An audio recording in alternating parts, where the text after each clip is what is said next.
Welcome back to Practical Product Management Podcast with me, Leah Farmer, and my friend, Marilyn McDonald.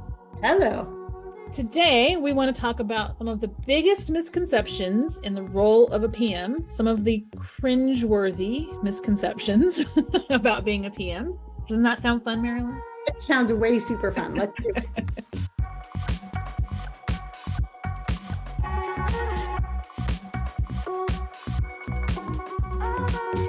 Okay, I'll start. I'll go first. One of my favorites that will make my eye do that is product managers are the CEO of the product. Ugh, that's the worst. That's the worst. It is the worst. Why is it the worst? I think it's probably one of the single biggest drivers of poor behavior I've seen in the team. Yeah. Because people misinterpret what it means to be a CEO. Oh my gosh, yes. I think exactly that. I think when the idea behind it, like, oh, you're the CEO of the product, is giving someone a sense of ownership. Yep. Like, because we view the CEO as like being locked and loaded. She knows what she's doing. She knows what she's in charge of. She knows what she's driving towards, right? And yet that ownership that we want product managers to take is not the same as being a CEO. It's just not the same job. It's not. It's not. I think this lack of actual authority to Yes. hire and fire people, to dictate. And a product manager, you must influence without control. People must be able to follow you. Actually, so I don't want to say it's harder than being a CEO because I've never been a CEO. But it is like, you do have to drum up belief and you have to get people aligned. And it's a much more influential role without authority. Yeah. Yeah, totally. There are lots of types of CEOs, and the ones that I have always really most loved working for have been the kind of people that understand that they do have a lot of impact and authority and that their words matter and that what they say will make people scurry off and do things, right? But that they find a way to surround themselves with really bright people that are exceptionally good at what they do, and they just leave them to it, right? They just don't, they're not like, oh, I'm going to now be in the weeds. I think as a product manager, I always believed my role, and what I believe when I was leading product managers, you are part of the team. Yeah. You are not there to hand out orders and send everyone scurrying, right? Like and if you behave in that way, the team they will return the favor. No one's gonna want to work with you if you're a jerk. Like if you hog the glory and pass down the poop, Yeah. no one's going to want to work with you. Your job is to bring people collectively together to solve a problem Yeah. In the best way possible. And that's going to take the wisdom of the crowd to Yeah. shield the team from the poop. I would expect you to take all the poop and none of the glory. Like that's Yeah. actually. Yeah, totally agree. I think it's fundamentally, like you said at the beginning, it can create such poor behavior if you really believe you are the CEO of whatever that product is, right? So I never want to be a CEO. let's skip it. All right. What's one of yours? I think mine is more of a business misconception than a Yeah. product management misconception. I think there are a lot of businesses, particularly those ones that did not grow up digitally native, that believe the job of the product manager is to take exact orders from someone that we call a business owner or someone in the business, and their job is to transcribe what they say exactly and build exactly that without any sort of thought. Right. With no consideration, with no understanding, and just go and make those engineer people do the thing I said. Right. Right. Every time we've talked about this, I get this image of, Flo at Mel's Diner walking up with her pad and her pencil and being like, what do you want, honey? Right? Like, so like, I'm sorry, what do you want? And taking orders is not the job. If you hire a product manager and give them that to do, they won't be respected in the team. They won't build the right things. They will be distant from the business in a way that starts to really creep into what your goals are and what gets built. Yeah. And I've actually seen some places where this layer will no longer allow the product manager or the team to talk to the customers. Right. Oh, Not allowed. yeah. How am I Yeah. supposed to know what to do if I don't get to talk to, I've had that happen for me. I was, leading teams in the merchant space and somebody saying like, we don't want you to talk to the merchants, it'll confuse them. And I'm like, well, then I'm not doing my job very well. If I can roll into a merchant and confuse them, You are so confusing. right, then I am a problem that we should talk about that problem, Right. Is this right? a me thing or is this a Yeah. role thing? My problem or a me thing? Let's talk about how confusing I am. But yeah, I also think it's like funny that people think they can dictate a feature to what I would call like a cross-functional development team, so product, TPM, engineering, yeah, user experience. I have seen people try to do that, like here's the feature, go do it. yeah, But in reality, that delivery team can come up with multiple ways to solve a problem, and they're going to have different costs, different time to return value, and you're really hamstringing yourself and the company right. and the person you're trying to solve or solve for, you're right, the customer. Hmm. You're going to build really shitty things Yeah, because usually the person dictating the feature actually doesn't understand right, all right, the ways you right. can deliver a thing. So you're Yeah. you're really just torpedoing your team. Yeah, and it's funny as you said that was thinking about like all the times that someone has said like just go build this thing I want. And I've been like, but the thing you want isn't actually what the customer wants, and the tech doesn't do that. And Exactly. and the layers of answers to that comment are like, okay. And Yeah. also, then you don't need me. Yeah. So why are you paying product managers? Like, Because the people that say stuff like that don't understand how tech works. They just want you to right, do the thing. I mean, right. I find it flummoxing. Like it blows my mind when someone's like, well, this is what I want. And I'm like, yeah, that's actually not how things work. Right, right. And I think it goes back to the whole premise of what we've been talking about. Like, there is a theory that some people have about what they're going to get from product management. And the Mhm. practicality is you actually get something different if you don't understand it, right? Yeah. And so it's not as simple as, well, I read a book and I know what product managers do. And it's like, I mean, the number of times that I've heard founders say, well, I've been doing product management. And I'm like, you have, Maybe some aspects of the role, but yeah, you have not been doing the role. right. Right. You understand, you have a vision, you have a thing you want to solve for and a customer problem. Check, check, check. Yeah. The role has 8,000 more things to be done. Agreed. So, okay. What's your next biggest misconception?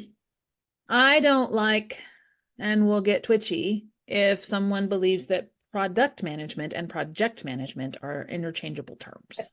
Yeah, just because they start with PM, Right. Right. they're the same I thing. mean, God help us if you throw program management in there. Right. That's all. We need new words. We need some more words. You do need more words. Let's make it way more confusing. No, like Yes. I do not do project management. I do Yep. not. I do not. That's not who I am. I hire people that are geniuses at it. Yes. I love my favorite people can run a project. My favorite people can like decompose a program. Yeah. Technical program managers are my favorite because they Yeah. understand the tech and the architecture implicitly and manage the dependencies between teams and also do the project management that gets you something out the door at the right time. Right. But product managers don't do project management. No, because that is not the why are we doing this and what are we doing? Exactly right. What are That we is building? the when is it going to show up? Exactly right. And if you ask the why what people to do the when all the time, like sometimes on small teams, you need to be responsible for milestones and Yeah. whatever. But if you want them to build you a Gantt chart, they won't be spending their time with customers, talking to stakeholders, understanding the strategy, driving the product in the right direction. They'll be like, I have to see what's happening on Tuesday. Yeah. I mean, it's like taking someone from the kitchen who's responsible for doing all of the prep for a chef and putting them out front and asking them to serve drinks. Do it. It's Yes, probably not the best use of their time. probably not. You probably should have someone who's an awesome person to like run around and manage multiple tables Right, and serve. right. Totally. Marilyn, what's another one of yours? Yeah, I think another one that makes me a little crazy is when a product manager is just expected to be a feature delivery mechanism. Like Yeah. build me another button, build me another web page, without sort of understanding the strategy, the return on investment. Are you seeing the metrics and the things you've already launched? Is this still the right decision? Yes or Right. no? Right. But you better get me the next thing. Yeah. And I mean, it makes my face squinchy when you talk about it, because I think if that was the job, there's no way I could have done it this long. No, no, It's no fun. Like, what would no. be the fun in, like, let me go build a button? Let me go build. And, like, to be clear, of course, if there's a button needed or a whatever needed, it's the job. It's part of the job. But it Yeah. is not the sum total of the job. Yeah, it's in service of an outcome. Yes. It's like I will build buttons like you wouldn't believe.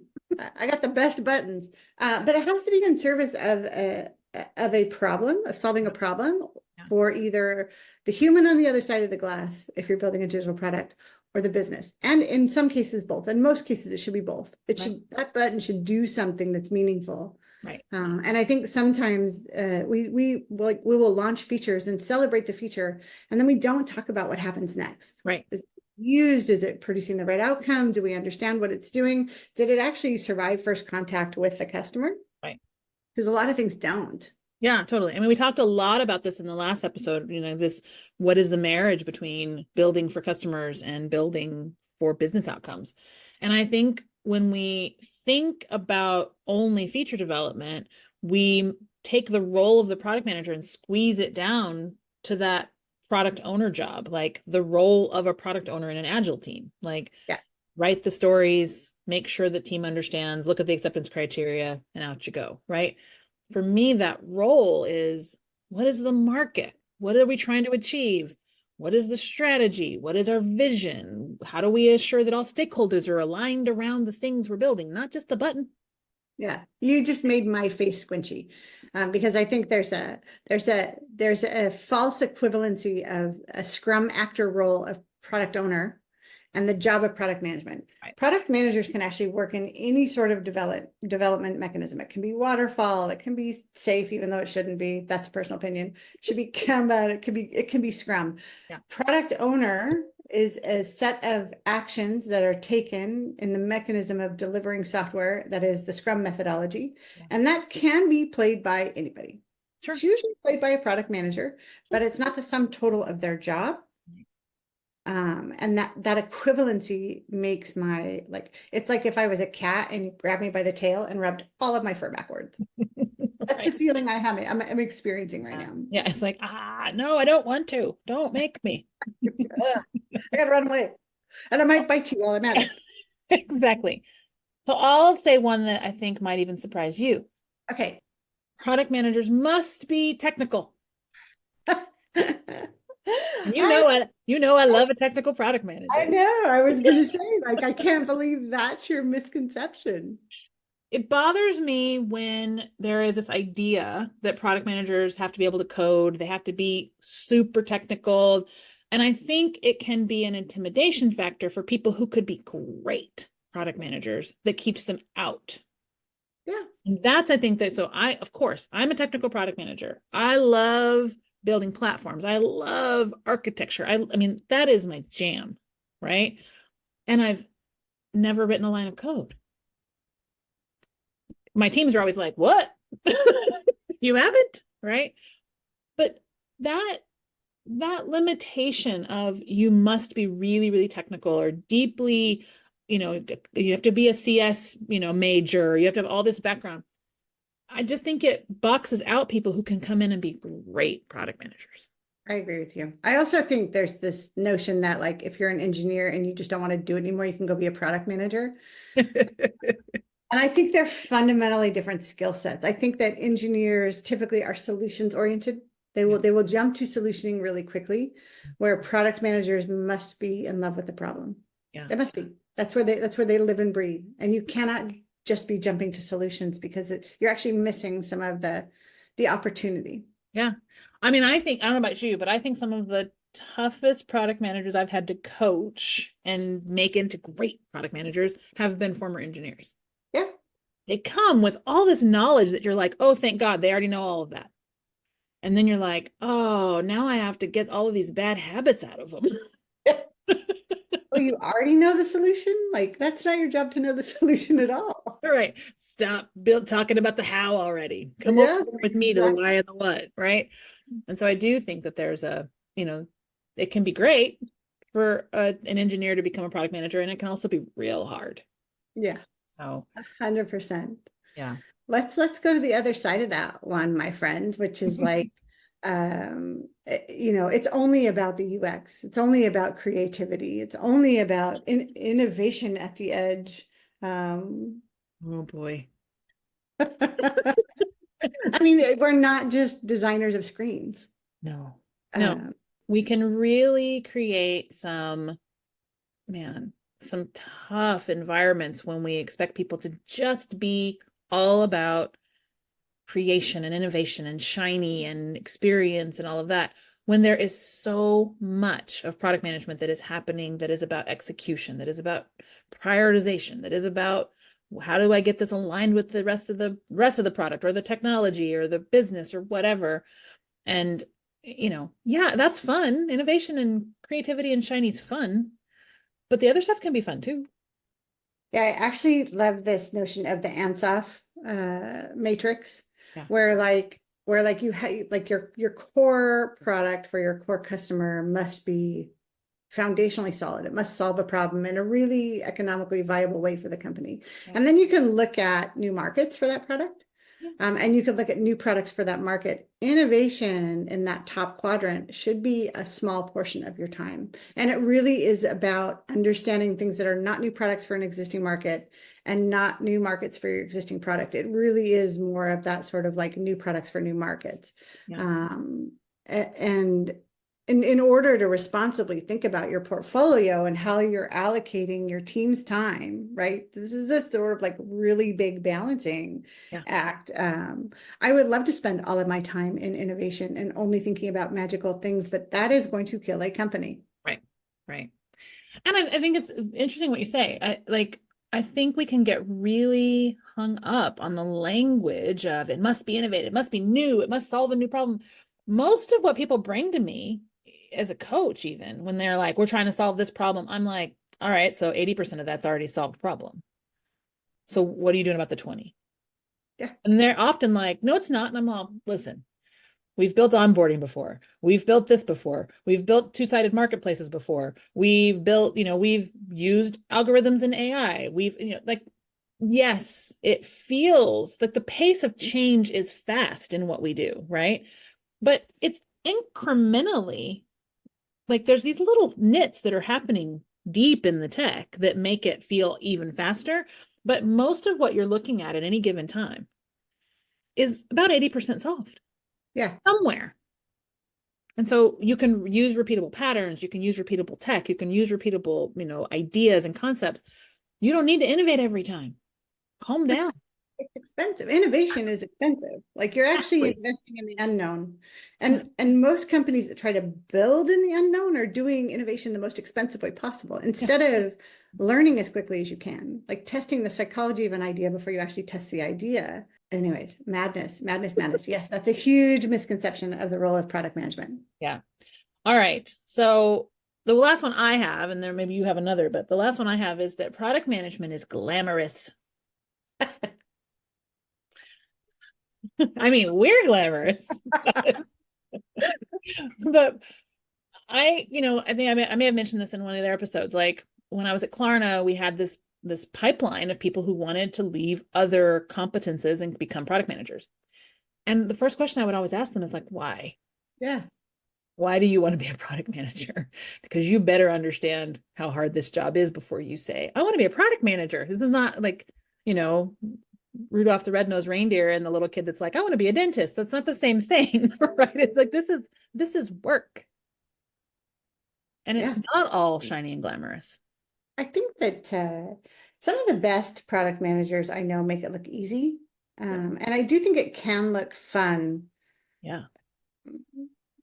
But when it's done right, when it's done right, I think that you again like take almost no glory. Right. Like, how are you elevating your team? I mean, I like you and I have both worked, long nights, long hours, and past credit because that's what the job is. Yeah. Your finance guy's the one that developed the financial model. Your engineers are the ones that built the product that scales. Your UX person made it delightful. Like Yeah. you just brought it all together in a Right. way that made a little bit of economic sense and like kept the team together and Yeah. I'm holding poster board and a glue stick. Like that's my job. Right. Like, and I'm like, I'm going to put this all on the same board. Right. yeah, But I didn't do most of the deep pieces. Right. To your point, you brought it together. And I think, a while ago, I wrote this sort of open love letter to product managers that was basically like, I see you. I yeah, see you grinding. yep. Right. I see you grinding. And everybody's saying, like, oh, it must be so nice to be the CEO of your product. Back Mhm. to full circle. Yeah, See you grinding. yeah. Right. Because sometimes it is rewriting the document, checking the data.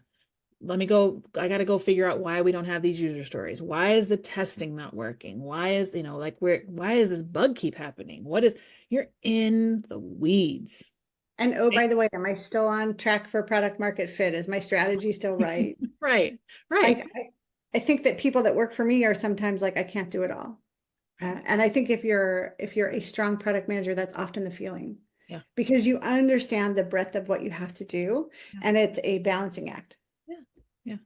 Yeah. You're going to sort of like often put in like effort somewhere and then realize something's suffering and then come back, and Totally. it's exhausting. And despite all of that, we love it. I sign up for it every single day.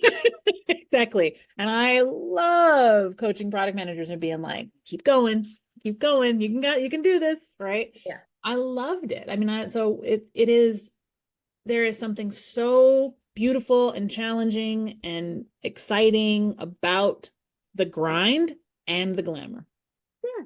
I don't actually like, did I miss the whole glamour part? Because I don't know. I I never really got the whole glamour part. Uh, No, no, I I don't think. love I think that the nice thing about what you just said, the way that this sort of like comes together is you're really a team builder. You're not going to build the strategy yourself. Yeah, You're not going to understand the business and the economics all by yourself. You're sure as hell not going to figure out how you're going to deliver it and when it's going to happen by yourself. right. You're not going to make any decision by yourself because someone's always going to challenge you. Your job is to harmonize all of that and get everybody in alignment that this is the right thing to do right now. It's not always going to be easy. It's not always going to get everybody to alignment, but there has to be someone that brings this brilliant group of people with this larger problem set together to make something happen. Yeah. And that's the job. And there is exactly right what you just described, that like that is where the joy is. Yeah. Right? Like, yeah, it's hard and there's a lot to it, and have to rally all your best communication skills and all of your patience and all of your, brain power and all of your listening and all of those things, and the joy is in that space. Yeah. And the thing is, if you love being a product manager, like you love it, Yeah. right? And so, Because the magic is right there in the middle. And I'll tell you, I have no patience. I have no communication skills. All of the things you just listed, I was like, ooh, lack there, oh, lack. oh, right. Well, there's that. You do too. That's not true. I do. I think there's a lot of misconceptions and I'm happy that we're bringing them to light. And I think they're difficult and they're endemic in every company. And the only way to overcome them is not by whipping out a document and being like, let's do a huge racy. I hate racies. Racies make me very sad. But It makes you throw pens. yes, it does. I have thrown a pen in fury. That's the only time I was ever in a racing meeting with you. I was afraid to do it ever again. Then I met my goal. I mean, the good news is it hit the board and bounced in the trash, so it worked out great. It Exactly looked like where you that did it on whole purpose. thing belonged. Yep, a big shot into the garbage bin. I hate races. I feel like they are frameworks to set people up to battle. Yeah. And really the best teams need to seek to bring themselves closer together. Yeah. Don't draw lines. Figure out how to optimize everybody's superpowers Yeah. in order to get the right thing done. How do you work together, not how do you draw battle lines? Yeah, I love that. Maybe we can do an episode in the future on like what do you do in conflict as a product manager? How do you hold that space? What are some tools? Really, I throw pens. Throwing pins, I mean, it worked out. I laughed, right? I was so mad. I'm not sure everybody else did, but I laughed. I think that might have been week 2 at Amazon for me. It was a good one. Yeah, I like races make me sad. Yeah, I'm with you. I'm with you I 100%. do think that conflict is a really good like that is a great topic because there is no, especially when teams are early in forming, before the trust, before you get the wins, before you understand each other's superpowers, conflict is high. Yeah. Yeah. And even after you're a really super tight team, there will be moments where you disagree. Yeah. And I think going back to sort of the idea, like theoretically, you should manage conflict by doing these things. Also, my feelings are hurt. Yeah. Right? Or it feels personal. Like, oh, it's not personal. Well, feels personal. I'm a person. I'm a person and I feel it personally. And so really, I think, like I said, I think this is a great topic for the future. Like, what are the ways that we can really like dig into that space and say, okay, we're going to work this out. It's not going to be easy. Yeah. I think we have good stories around that. Yeah. Yep. We do. Maybe we could talk about ourselves, right? Yeah. No, okay, so for everybody that listens to us, what are your common misconceptions? What do you see out in your industry? What do you see in your companies? What do you think that really is like people think product management is blah? Yeah. Tell us.